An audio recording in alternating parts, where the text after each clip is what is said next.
All right, let's begin. Um, Today's topic, um, I know the name of the space is a little bit strange, and you might not directly understand what it relates to, but today's topic, I want to talk about the nature of evil, and I want to talk about black magic, and I want to talk about, for those with ears and eyes to see, I want to talk about real magic. I want to talk about real darkness, real evil, real, irrational, supernatural, so on and so forth. And why I call it real, because most of the shadowy sides of life, most of the darkness that we associate with, are not exactly that.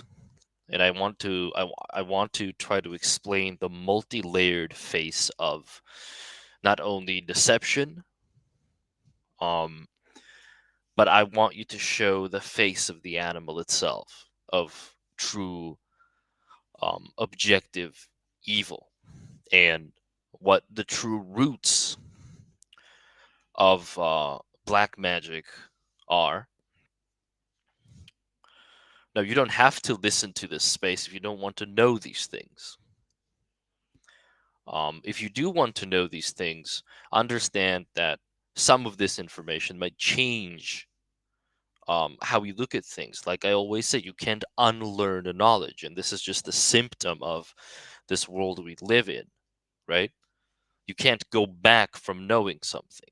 And me saying this is sort of like the primary premise for most of these dark arts that we're going to be talking about today. Anyway, I want to teach you why the world is the way it is right now. I want you to understand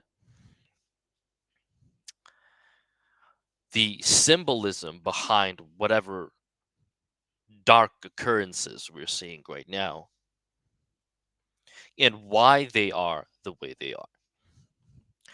So, firstly, let's talk about good and evil.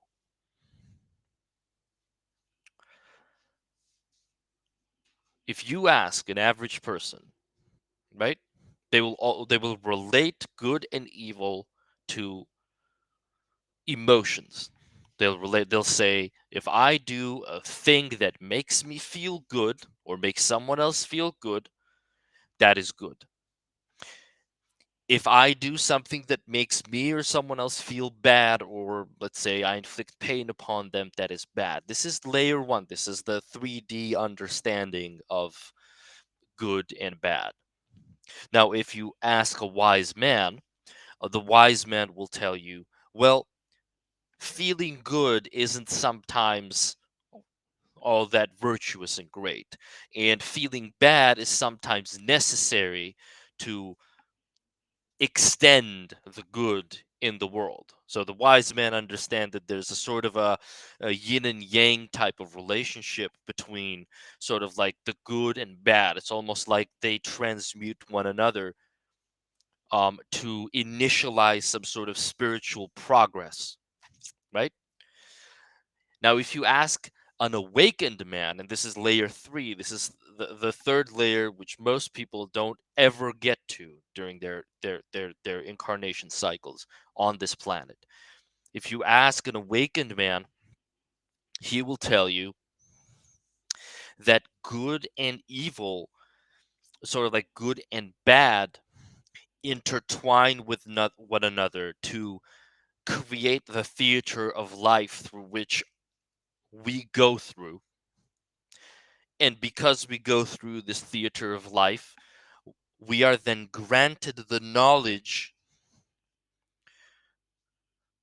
through the understanding, the eventual understanding of the complexities of good and bad.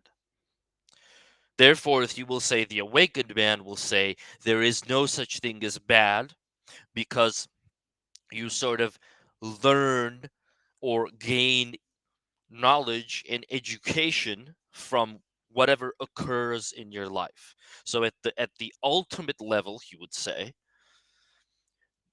there is no such thing as objective evil. And objective evil does not exist because everything that happens for you. Now, there is truth in this, but there are levels and layers to awakening, as we know, and there are levels and layers to awakened states, as we know. And we're already talking about, like, let's say, the 5% of the human race right now that are on Earth who would sort of give you this kind of speech. But ask if you ask an enlightened master, a true enlightened master, not someone who pretends to be one, not someone who thinks they are, someone who has gone through those vision dreams, someone who has reached down into the depths of hell and to the heights, to the wuthering heights of heaven as well. Someone who has gone through that journey, that perilous spiritual journey that most don't survive.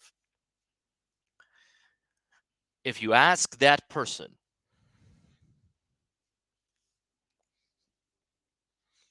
he will tell you that it is not about good and bad, but it is about the axis of morality, the cross. And he will present to you such a concept, the concept of inversionism. What is inversionism? The good and the bad, if you sort of like imagine these two ideals on a horizon, and the good, the utmost good, is to the utmost left corner, and the utmost bad is to the utmost right corner, right?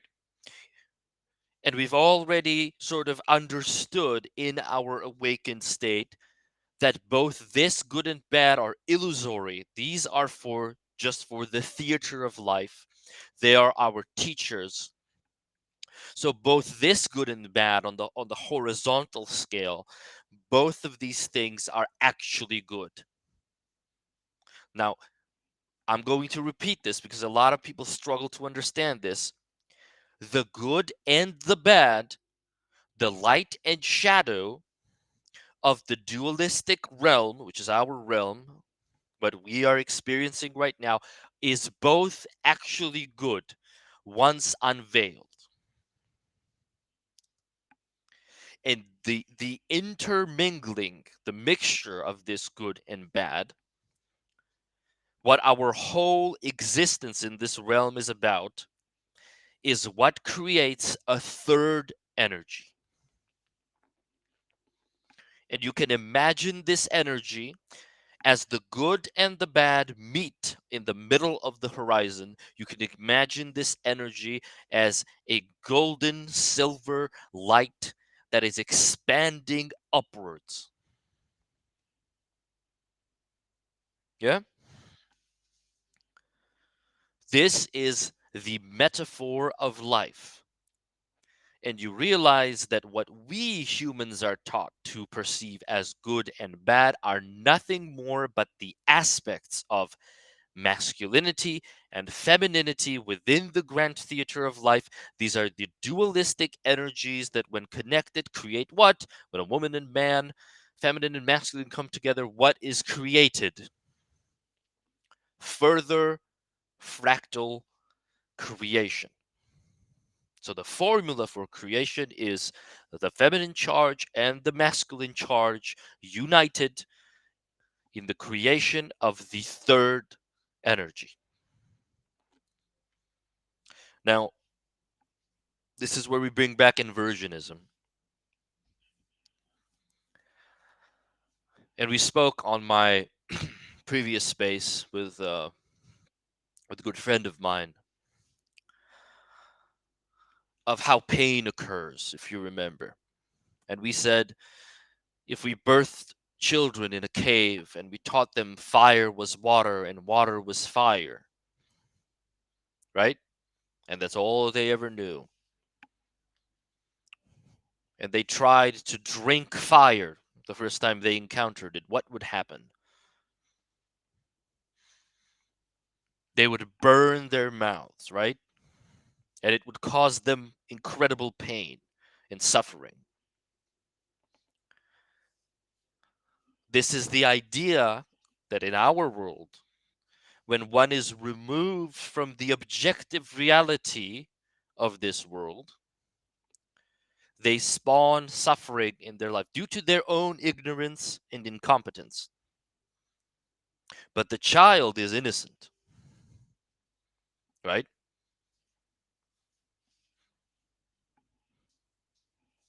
The child is innocent, but the information given to him is either inadequate or wrong. It misrepresents the objective truth of this world. And suffering and trauma and pain are born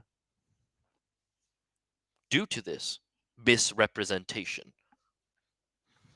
And the child is left forever scarred, most likely. Now, consider this.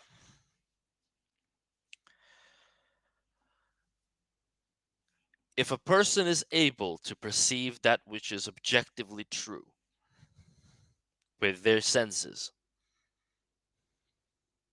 be it good or bad, in the form of good and bad that we spoke about, be it masculine or feminine, they are able to decipher the third energy, which is the energy of objective truth, which is the energy of awakening and enlightenment. They're able to decipher where the middle ground is between the masculine and the feminine. Where do the masculine and the feminine meet? What is the objective truth? But first, they have to have objective metrics. Now, what happens when a human is born into this world? Not in our civilized world. Imagine you are born somewhere in the jungle, in the woods. You're born as a steppe nomad. What are the first initial sensory fragments, runes, or glyphs, or symbols, or geometrical figures that you are presented with as homework? It is nature itself. Nature itself provides you sensory feedback, right? To teach you the objective truths of this realm. You step into water, you get wet. You put your hand over the fire, it burns. You right? Action and result. It is the greatest teacher, nature being the greatest teacher, and through symbolism, by studying its animals, so on and so forth, its flora and fauna, we come to understand our own nature because nature reflects back to us our own primal natures. But it is our knowledge of said nature that even allows us to, as a reference, to compare one truth to the other.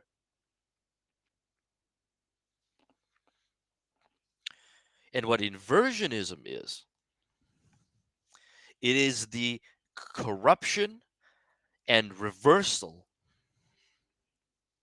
of those truths, and using the corruption and reversal of those truths to create trauma, suffering, pain, and most of all, fear. Understand this, and you understand the root of true objective evil. So this is going beyond our realm now, beyond Earth. This, our world, is not a battlefield between light and dark, because both the light and dark serve to illuminate you from your state of slumber. What our world is, it is a battlefield between chaos and confusion and delusion, schizophrenia, complete and utter abandonment of reality and the true self. If you look at Saturn,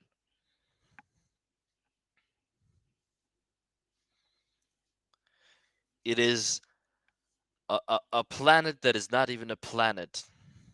It's a collection of incredibly potent, energetic storms. And 95% of Saturn is nothing, it's chaos. It is presented to us as the oldest deity, as the bounded god, and even symbolically, its rings represent that. It represents its chains, how it's bound, how it's binding itself in this three-dimensional space-time. But at the utmost northern pole of Saturn, there is a surprising amount of order, a hexagonal storm that is ever raging.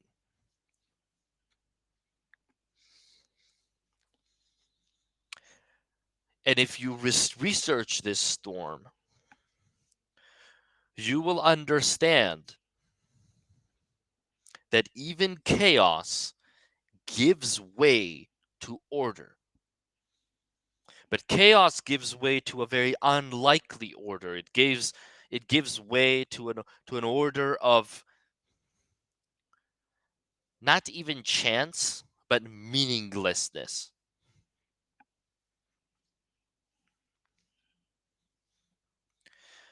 If I hit you over the head and I damage your vehicle with which you were brought into this world to study this world, if I hit you over the head and damage your vehicle, you would not be able to decipher objective reality anymore. Now, I've worked with many people who have had this issue, and they have become what I call spiritually stuck, right?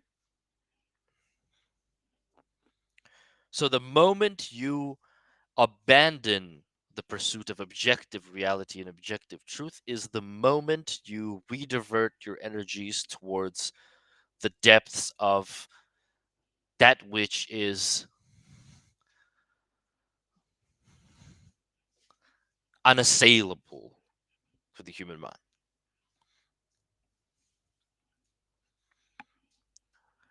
Now, what are these temples that we speak of? What is black opulence?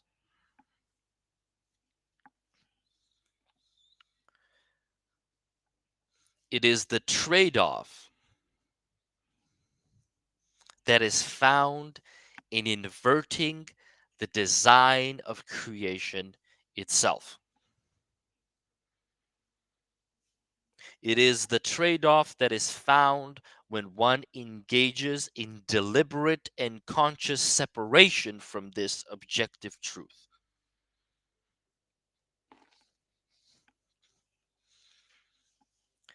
Because separation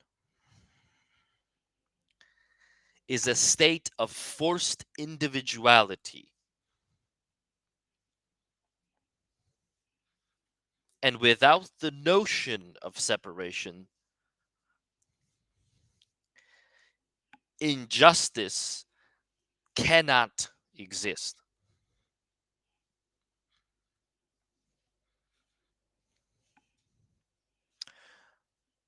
Without the illusion of separation and separateness and individual expression, the subcategories of creation cannot exist. There is no more or less without it. There is no one and two without it. There is no black and white without separation.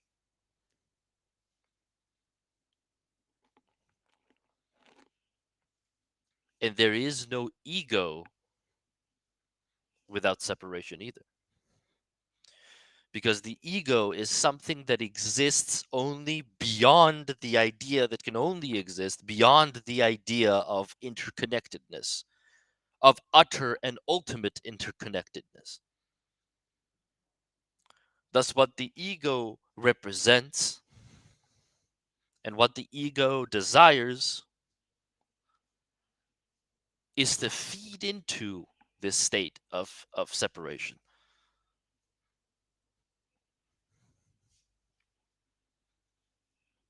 And the ego convinces one, or works to convince one,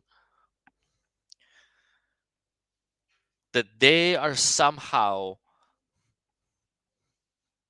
more than everything itself. It has imagined itself to be more than all of creation, because that is what sits on the other side.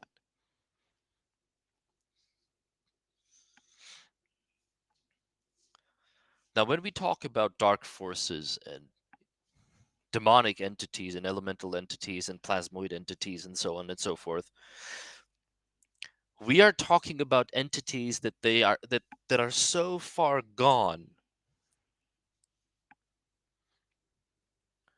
into this willful journey of separation from objective reality, right?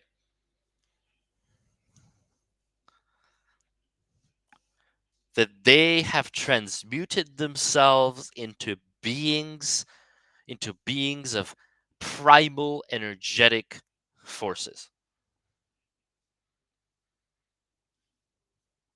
When the soul, when the spirit cannot advance itself into a state of higher being, it can only regress itself into an elemental state of a particular emotion, be it fear or rage or awe or greed or lust or whatever.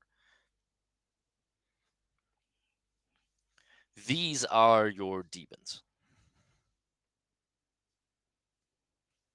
These are the sentient minds that represent these primal forces that haunted the dreams of master channelers like H.P. Lovecraft and other high level channelers and horror writers and so on and so forth.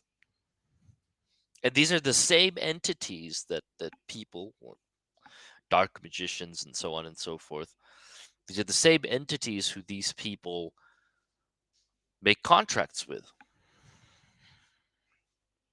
These are the same entities that these people deal with. And what is the trade off for these entities? Well, it is that same emotion which they represent that they must feed on. And they must feed onto this emotion through the vessel of the human experience, the vessel that is provided to us, those of us who are going through the human experience. So there are two understandings of evil. One is your sort of like 3D understanding of like good and bad, like, oh, like he hit me over the head. Oh, how bad that is, right? And there's the understanding of good of like, oh, I gave him food and I'm such a nice person. But the true axis of that, the true conflict, where the true conflict is occurring, is between these two forces, the forces of unity and creation and the forces of utter, utmost chaos.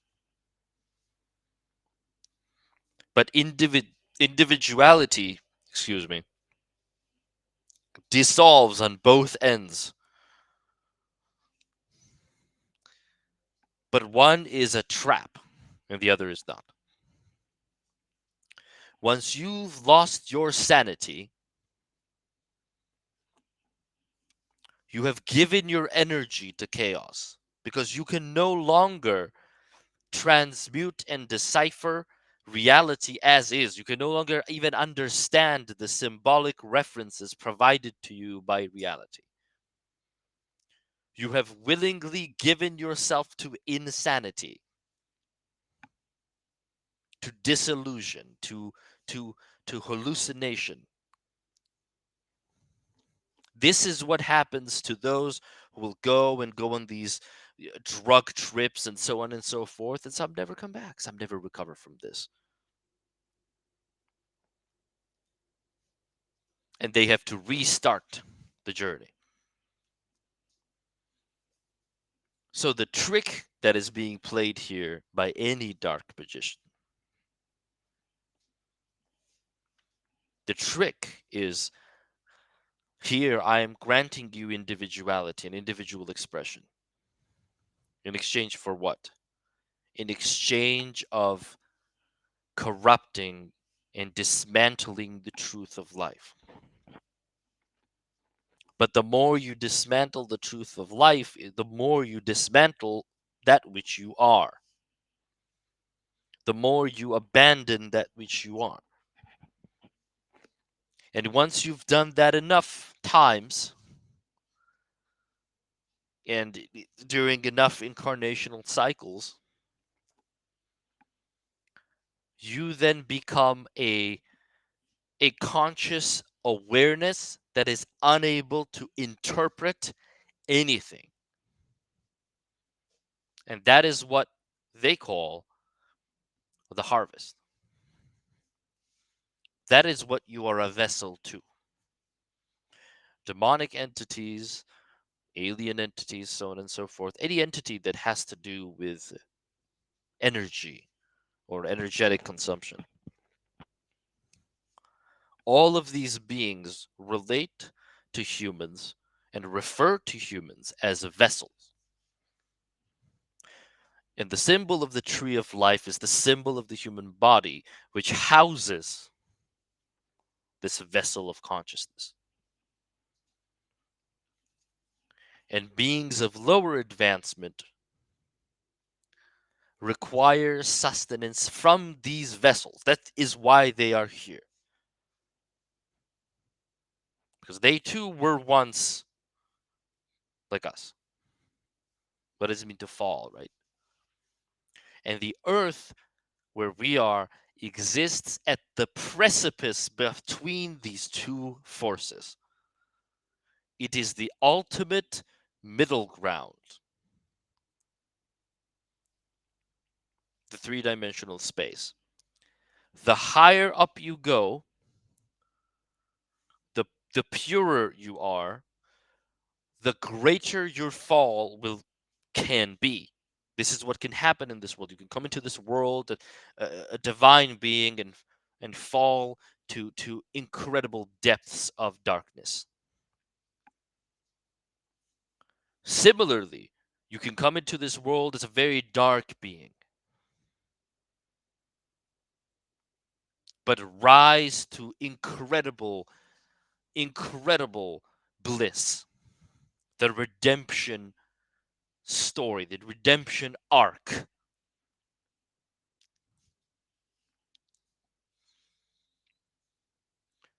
So the earth, in its nature, in our three-dimensional reality, in its nature, is a high gamble opportunity for the souls that are going through this theater of life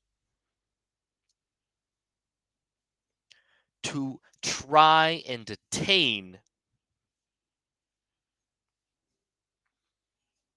a state of ascendance. But this also puts these same souls under the threat of falling deeper into dismay. Now, why are we talking about this? What does this have to do with black magic? Well, understand that you live in a world of symbols. Understand that the base, there are two bases to magic.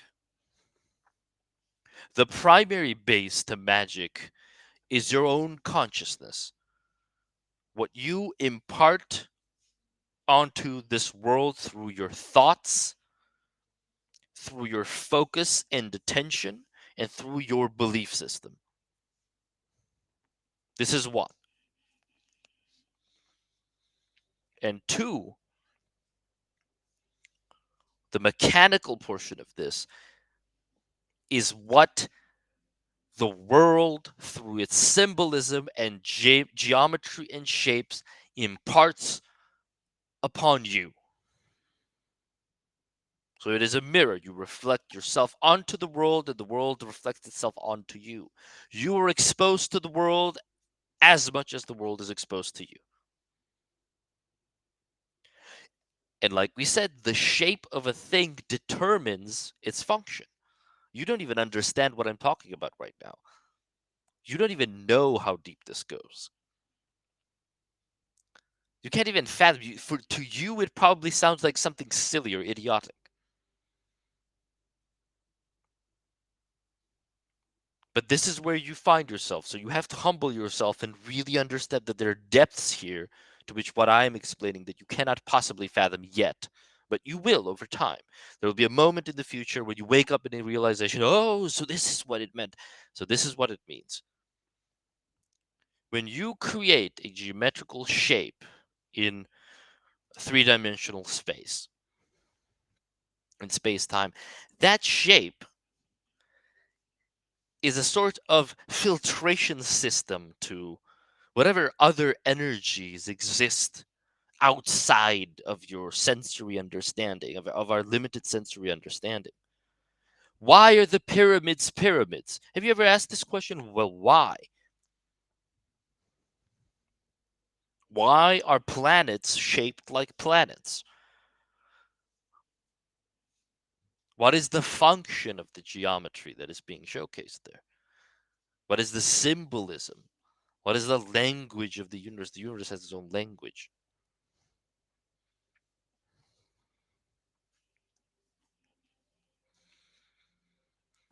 So you must understand that if you want to understand where you even are right now and what you're supposed to do, what you should be studying is everything that is around you and how that relates to everything that is within you. You have to learn how to decipher from this world because you are not going to be told any of this. People like me might tell you a little bit about it, but you're not going to be taught any of this because the people who rule this world now, they don't want you to be taught any of this. But make no mistake, they are very well taught about all of this. And the premise is this: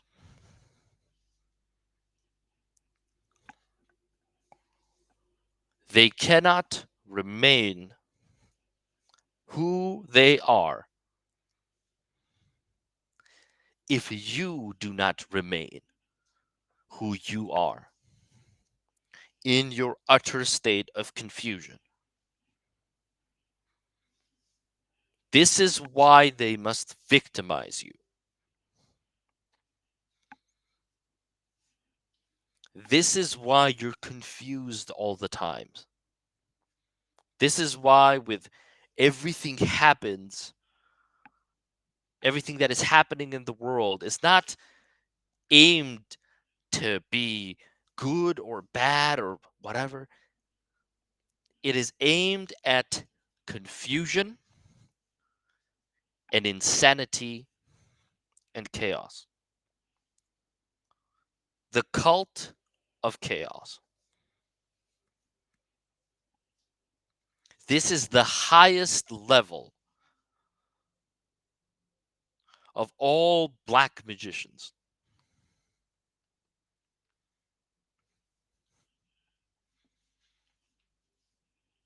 where your state of confusion, which is necessary for them to survive, feeds the status quo.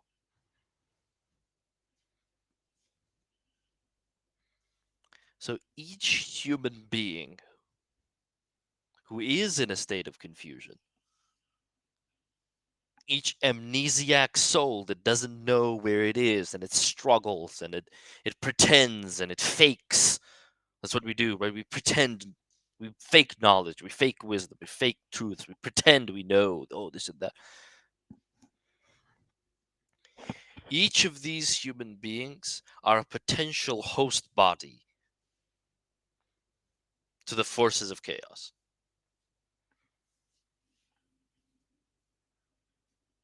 Each of these human bodies,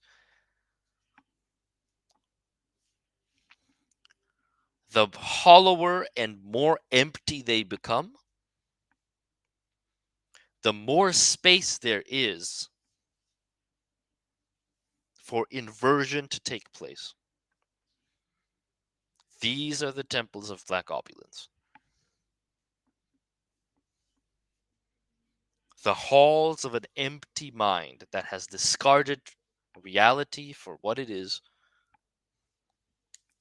for its delusions, delusions of grandeur, delusions of ego.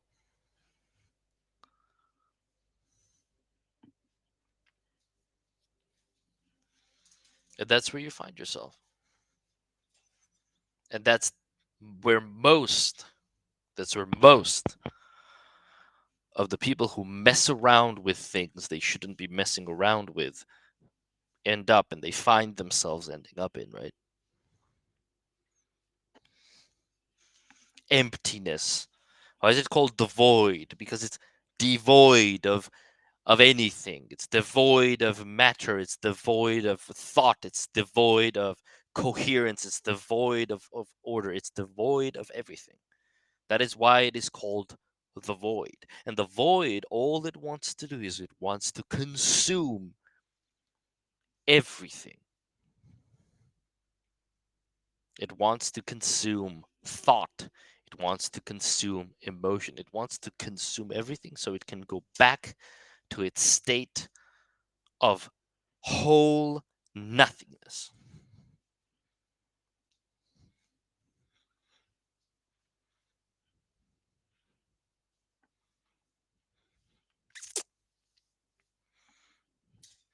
So understand this: good and evil, good and bad, they don't really exist.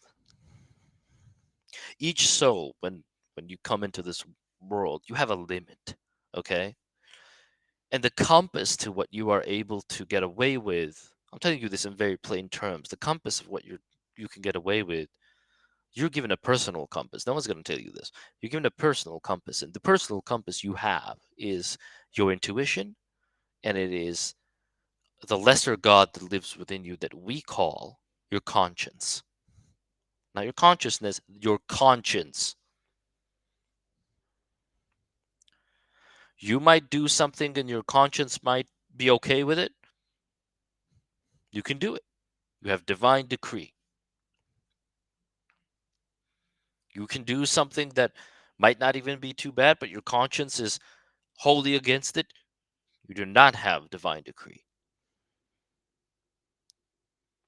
Justice, human justice, is very funny once you look at it from the perspective of having this knowledge, right? Wait a second, you're telling me that every human being all for all this time has had a personal compass of what they can and can't do that was provided to them by forces unknown, divine forces? This is why God and every religion teaches you do not judge, do not cast judgment. But no, our ego wants to make everything equal and fair. There is no fairness. Ultimately, everything is just. Ultimately, everything is fair. But when you come into this life and you're the first instinctual thing the ego can do, because ego is removed from intuition, ego is removed from intuitive knowledge and wisdom, ego is removed from the intuitive senses. It cannot feel the compass of its own conscience anymore. Its conscience is lost. It doesn't have a direct channel with God. And the direct channel with God is the conscience. So people, men who are removed from their conscience because they're removed from the objective reality of things, they live in delusions and horror. Their only attempt at civilization is to create man-made justice that treats every soul as equal, when no soul is equal. Each soul has, why do we call it the moral compass? Because each soul has its own limitations, its own degrees of darkness and light they can cast into this world. In both that light and darkness serve the advancement of other souls, because the grand theater of life must take place. Truly awakened masters know this. And they know this, and when they look at someone who is awakened perhaps and stealing, and creation, what we call God, does not punish them for this crime. They say, who am I to cast judgment when creation itself has allowed this to occur? Who am I in my incompetence, amnesiac ignorance to cast judgment and justice on something that creation itself has allowed? But the ego, in its smallness and its narrow mindedness, allows itself to believe that it can dispose the wrath of God. It can dispose, it can, it allows itself to even think that it can conceptualize what justice is in a world of imperfections, in a world of maybes.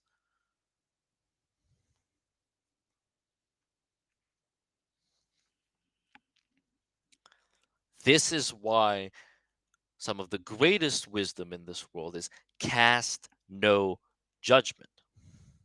And once you know this truth, once you understand how the world works, that humans are actually, in fact, equipped with the moral compass that allows them to know, deep down, you know, when you're screwing up, sometimes it's okay.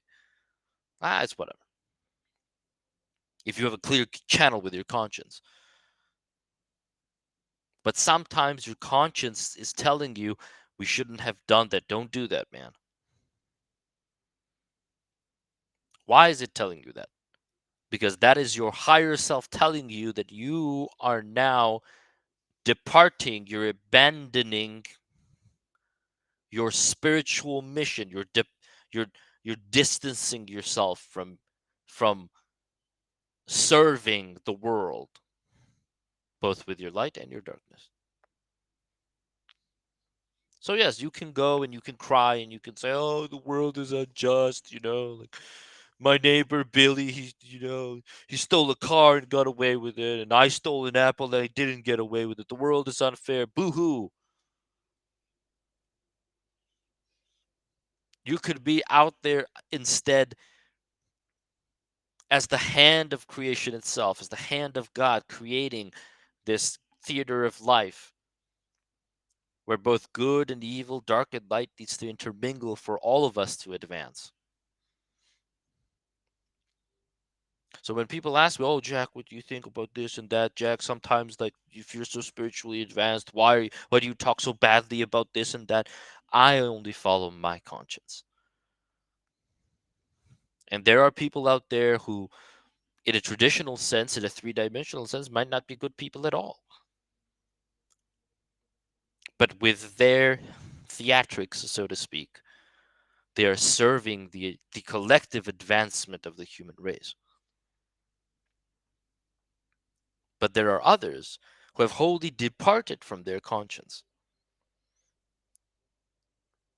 They aren't even Light and shadow is not good and bad. This is why I wanted to do this space. I wanted you all to understand the differentiator between light and dark, light and shadow, and evil and not evil.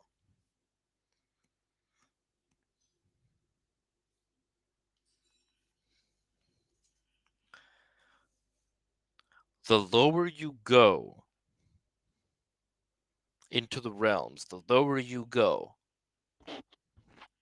the less light there is there that is not reflected or refracted. This is why shadow is required, because the full light is like staring into the sun.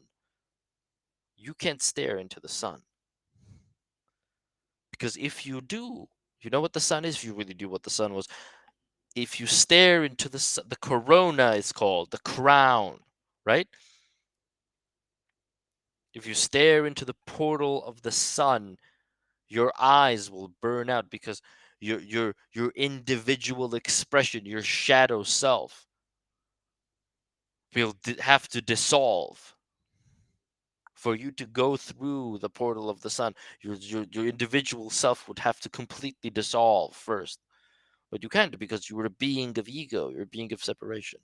You're a being of separation that has chosen to reincarnate into this state to help with the collective advancement of the human race. Sort of black magic and darkness and so on and so forth. Those things aren't killing cats in graveyards. These are things that are far more deliberate, far more drastic, far more theatrical. You don't understand to what degree the theater of life that we're talking about is a game for these people. You don't understand. You think you do, but you don't. You think like murderers and killers and so on and so forth. Um, these people are just the tip of that iceberg. That is only the most shallow representation of what it means to be removed from your conscience. Only a shallow representation. So if you ask me, does objective evil exist? I would tell you yes. In this realm, it exists. In the next realm, it cannot even exist. It cannot possibly exist. So it must sustain itself through our realm, through this realm, the realm of precipice. This is why it's so meaningful to be alive on this earth, because all of the temptations are there, right? But so are all of the lessons. What we're seeing now occur in the world, all these cataclysms that are coming and so on and so forth, you must understand that this is our collective desire. Without this, without this grand theater, most people who live on this earth would be doomed, because they wouldn't learn anything. They wouldn't be able to educate themselves on what it means to be conscious and spiritually aware. So even the good or the bad that is occurring is good. But what is not good, who are not good, is the people who also know what you know now, what we know, and deliberately choose to sabotage this grand theater. And they have the means to do so, because they have the help to do so. If you truly understood just how different every human being is, just how different the life of every human being is, you would understand that these ideals or philosophies or theories, democracy, capitalism, communism, blah, blah, blah, all of these are,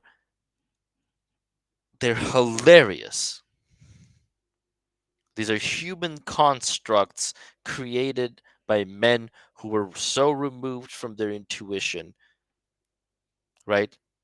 That, and so inclined with their egos that they believed that they could create a system of perfect order and justice, a philosophy or ideal that cannot admit that it is inherently flawed because it is created as a spawn of ego, is a philosophy and idea that will only end up in more pain and suffering and delusion.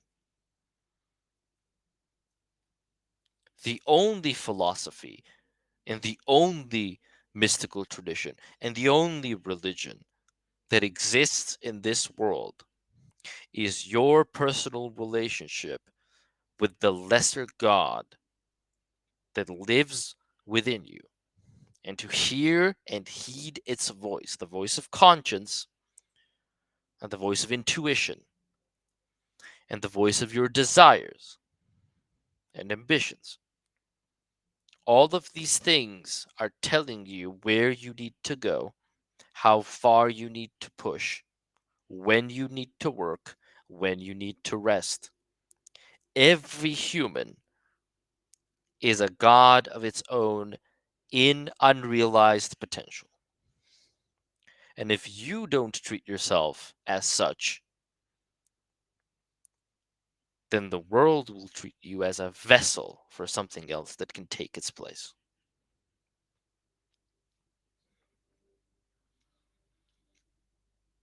So yes, you don't live in, yeah, you might live in a world where, if I steal a car, I'll go to prison and blah blah blah. This is a ridiculous world that we live in.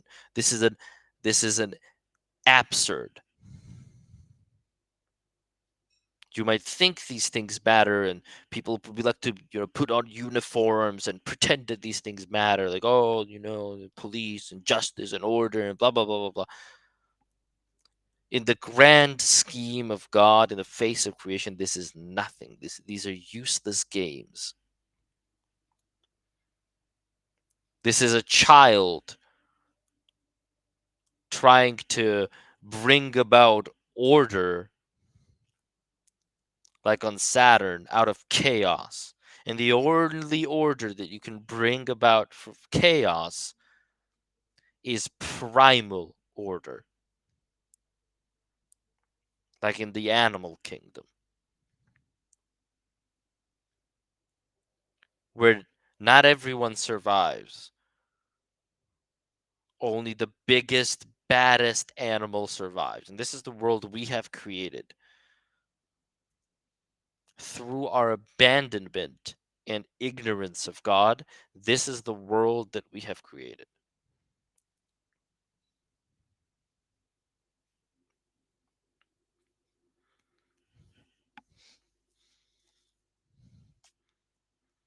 One could argue that the function of evil is also to awaken the human mind. It is also to awaken. This is the hidden function of evil, where evil, even as a thing, even the more these people try to invert that which is objectively true, to invert genders, to subvert your expectations about how things work, to invert the laws of physics, to invert this and this and that.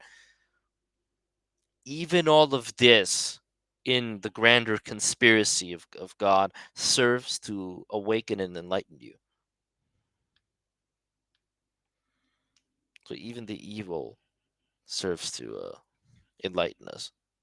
Even the light and shadow, true evil, true light. It doesn't matter.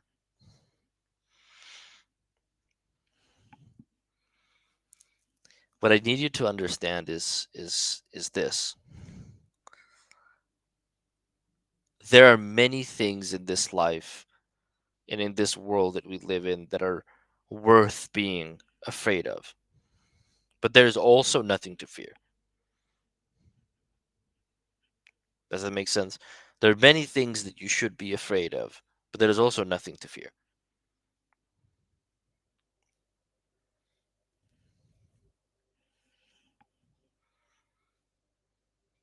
There are many things that incite fear within you,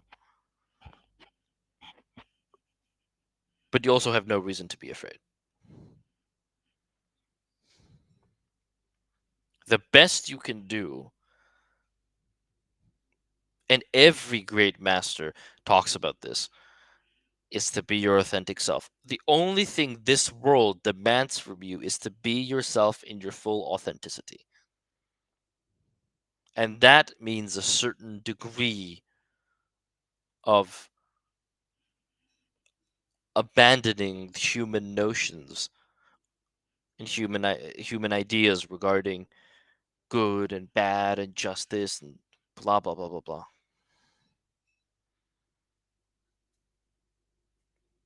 A man or woman who listens to their conscience is the closest one to God.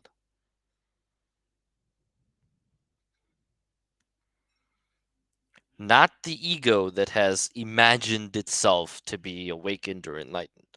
No, no, no, no, no. I haven't done anything wrong. No, you haven't done anything. That's what God would tell these people. I haven't done anything wrong. I've lived a virtuous life. You haven't done anything. Who have you taught? Who have you brought into consciousness? Who have you brought into awareness? Who have you increased, enhanced, augmented? You can sit on a mountain all day in your pretty little pose and, oh, think good thoughts. What have you done for this world? Now, for self advancement, that's good. I don't mean to say that isolation is bad. It is good to master the self, to master resistance to the external stimuli of life, because there's a lot of fearful darkness out there, right? But many people who only like to follow whatever is comfortable and warm and fuzzy and good and positive, they get lost in that trap, and they're in that trap forever.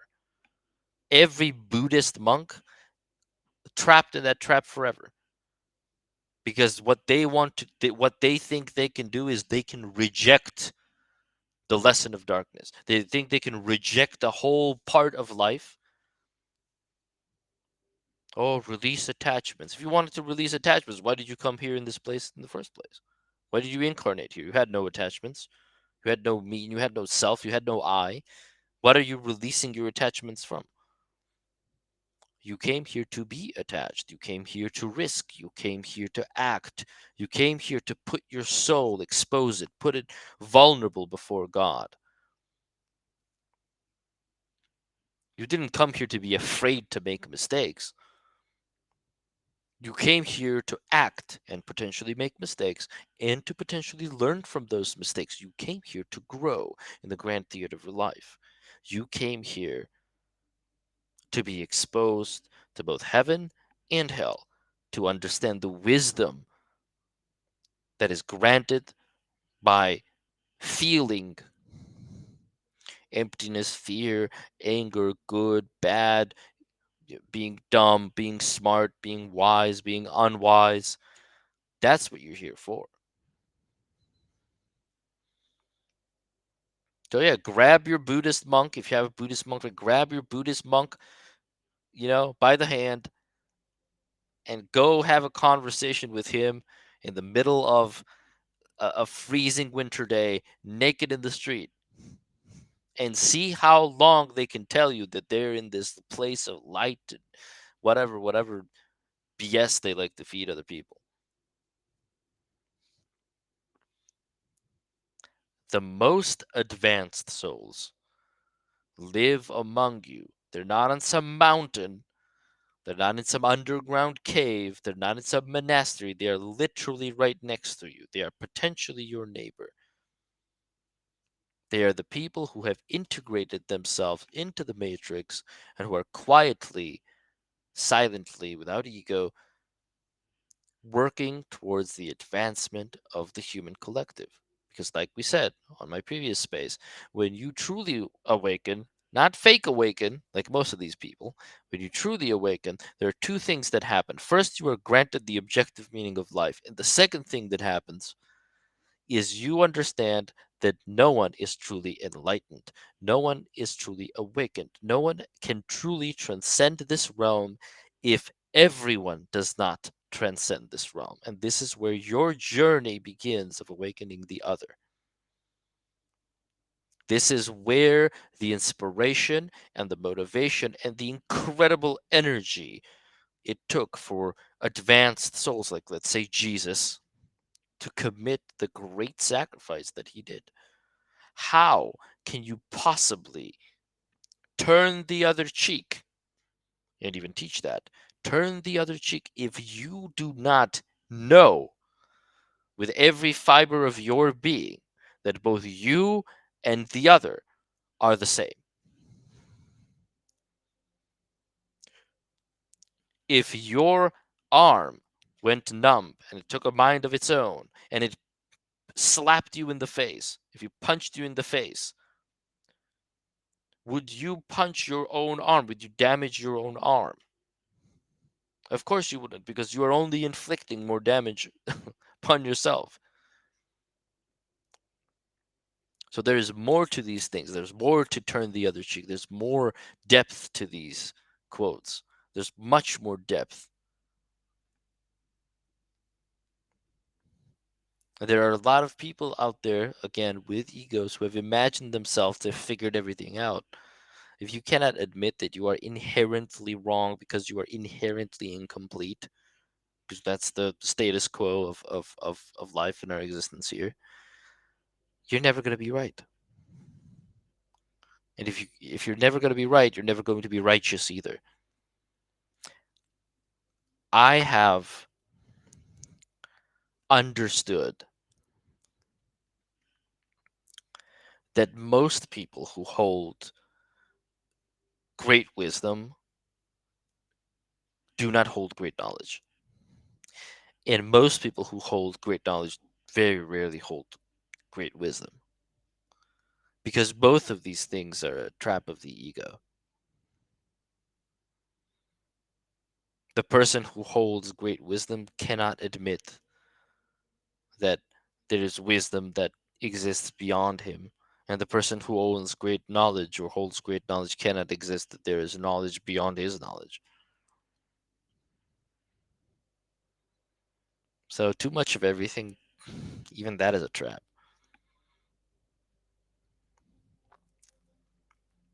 Too much light, even that is a trap. Because it balances itself out. It's going to find you anyway. The shadow is going to find you anyway. You can't escape from it. It's a part of you. You can't run from your own shadow. You dummy. You can't run from your own darkness.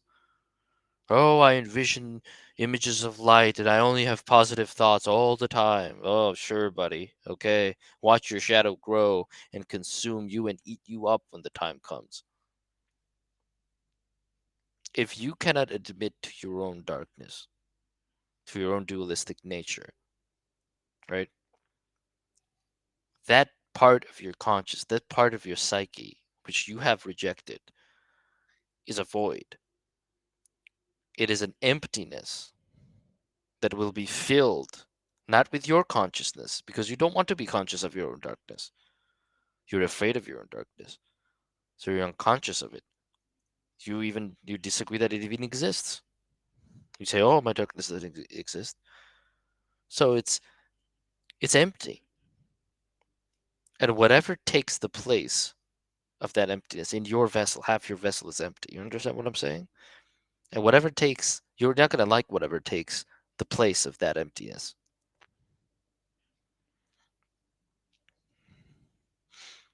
And then you're really in trouble, right? See? I'm not saying be afraid. I'm saying be honest. Be honest, and you'll have nothing to fear. Be honest with yourself. Be honest with your darkness. Be authentic. If you're incapable of being authentic with yourself, at least don't convince me that you're honest with yourself, because you're not. Because there are people out there to a degree, such as myself and others who are better at this, who will take one good look at you and tell you, "Ha, what are you housing in that subconscious mind of yours, in that unaware mind of yours?" And this is how possession for the most part, takes place through this emptiness, through confusion, through void, self inflicted emptiness, self inflicted void and apathy and nihilism and so on and so forth, hedonistic expression. This is how the other, the primal element takes over. And it will reward you, of course, because you are its host body. You are that which provides it its sustenance. You are the richest thing they have. You are the temple of that void nothingness, the vessel, the asset in which they can express themselves in a material world where otherwise they would not have had a body to walk through.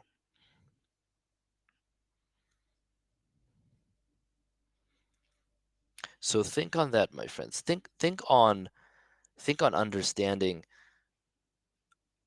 When I listen to these people, are these people truly serving the collective advancement, or are they just pretending? Are they just lying to themselves? Are they lying to themselves that they're somehow more advanced or more spiritually, I don't know, like deep thinkers or philosophers or so on and so forth? Are these people truly aware of what they're doing, or are they just playing a game? Are they just sort of like pretending to be this and that, or are they pretending to be for a specific side or whatever? If you truly understand the will of God, and if you truly understand what this world is, you understand that the light and shadow must both exist. They must coexist. In fact, if there is no theater of life, there is no lesson, there is no education, there is no spiritual advancement.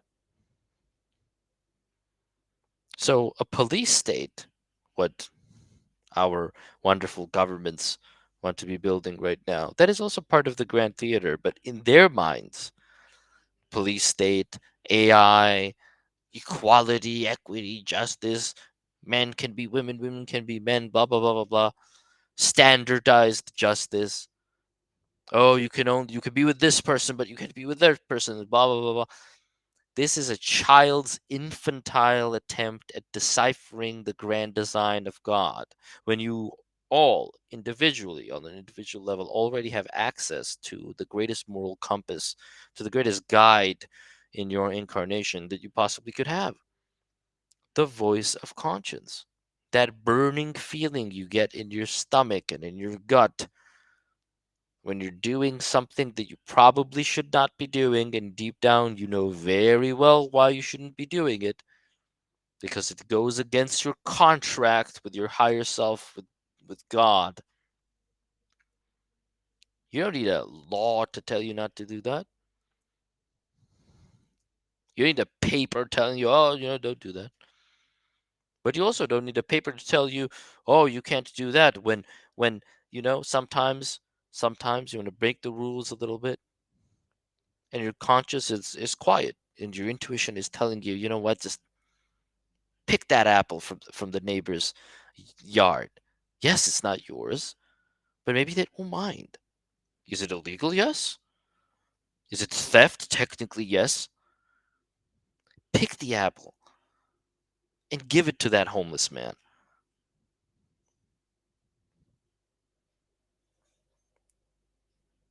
Who do you listen to? Do you listen to the law that'll put you in jail for picking the apple? Or do you listen to your conscience and have no fear?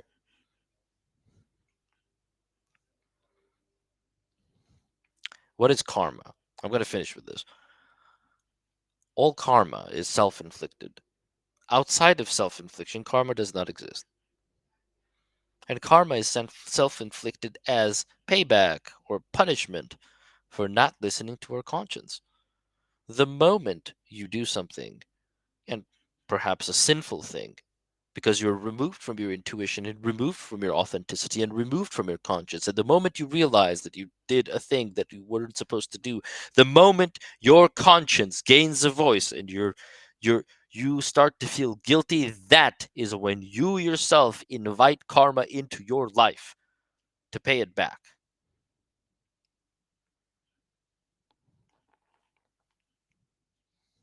But if one does not feel the voice of conscience, if one does not feel guilty about something they did, right? Then karma will not occur. Because you will only feel that way if you in the at this present moment or maybe somewhere in the future, again, if you don't have a good channel with your conscience, will be misaligned. If you'll be misaligned with what you're supposed to be doing here on this planet. Deep down we all know what we're supposed to be doing here on this planet. So what is black magic, dark magic, whatever, none of this voodoo hoo hoo shit. It is the deliberate corruption and inversion of that which your conscience warns you of. Opening yourself up to forces, to lower forces for willful possession, through which one receives material rewards, but in its ultimate form ends up in delusion, ends up in such a rejection of the self and such a rejection of that which is real and true that it does not matter whether that mind has an individuality or not, an individual expression or not, because it is so wholly removed from reality that it cannot decipher or interpret any of it anyway. Regardless, it becomes a primal emotion. It becomes a sort of like an elemental being that is then harnessed and harvested into the wholeness of whatever emotion that is. This is what religions call sins, right? Think of these fine gentlemen and ladies. That's all I've got for you today. And we'll do a few more of these later, for sure. Um, for those who have bought my stuff recently, thank you. I have a few documents coming out soon as well. Buy my shit, and I hope you have an amazing day. Fear nothing, my friends. Fear nothing. Life is not a game, but it is also just theater. Fear nothing. Whatever is happening for the advancement of all. But do not choose to go against your conscience, even though you can. You would not be a lesser god if you could not choose to not be a lesser god, right? But think before you act. Don't go against your personal compass. Allow it to guide you into your authentic state. And you won't need to wear a robe or get a beard or shave your head or go live in a mountain somewhere to be spiritually advanced to talk. But you learn to talk with your intuition and your conscience. You learn the language of God. You learn to talk with the Creator Himself.